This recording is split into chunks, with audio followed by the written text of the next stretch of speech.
இந்த கஸ்டமர் இப்படி ஒரு ஃபீட்பேக் கொடுப்பாங்கன்னு நான் நினச்சி கூட பார்க்கல. நம்மளோட சப்ஸ்கிரைபரில் ஒருத்தவங்க பார்த்தீங்கன்னா நம்ம சேனலில் ட்ரிபிள் சாக்லேட் ப்ரௌனி ஆஃபர் போட்டிருந்ததை பார்த்து என்கிட்ட ட்ரிபிள் சாக்லேட் ப்ரௌனிஸ் ஆர்டர் பண்ணியிருந்தாங்க.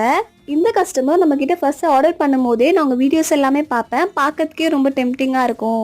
இது மட்டும் இல்லாமல் என்னோட குட்டீஸ்மே பார்த்தீங்கன்னா அவங்க வீடியோஸ் எல்லாமே பார்ப்பாங்க, அவங்களுக்குமே பார்த்தீங்கன்னா அவங்க ப்ரௌனிஸ் எல்லாமே பிடிக்கும், அதனால தான் ஆர்டர் போடுறேன்னு சொல்லியிருந்தாங்க. இந்த கஸ்டமர் நம்மக்கிட்ட சேலம்லேருந்து ஆர்டர் ப்ளேஸ் பண்ணியிருந்தாங்க. எப்பயும் போல் பேட்டர் எல்லாமே பர்ஃபெக்டாக பண்ணிவிட்டு அதுக்கு பார்த்தீங்கன்னா பேக் பண்ணி கஸ்டமருக்குமே சேஃபாக பார்த்தீங்கன்னா பேக் பண்ணி சென்ட் பண்ணியாச்சு. கஸ்டமருமே டேஸ்ட் பண்ணிவிட்டு ஃபீட்பேக் ஷேர் பண்ணியிருந்தாங்க. இப்போ ஃபீட்பேக் பாருங்கள். அக்கா ப்ரௌனி எம்மையாக டேஸ்டியாக இருந்துச்சு. அக்கா ப்ரௌனி எம்மையாக வந்துச்சு, டேஸ்டியாக வந்துச்சு. ஹாய் சிஸ்டர், ப்ரௌனி ரீச் ஆயிடுச்சு. நல்லா இருந்துச்சு, எல்லாருமே நல்லா டேஸ்ட் பண்ணி சாப்பிட்டாங்க. பசங்களுக்கு ரொம்ப பிடிச்சிருந்துச்சு. உங்களோட குட்டி சப்ஸ்கிரைபர்ஸோட பேரையுமே மென்ஷன் பண்ண சொல்லியிருந்தாங்க. இம்ரான், ஹிஃபான், அசீசா.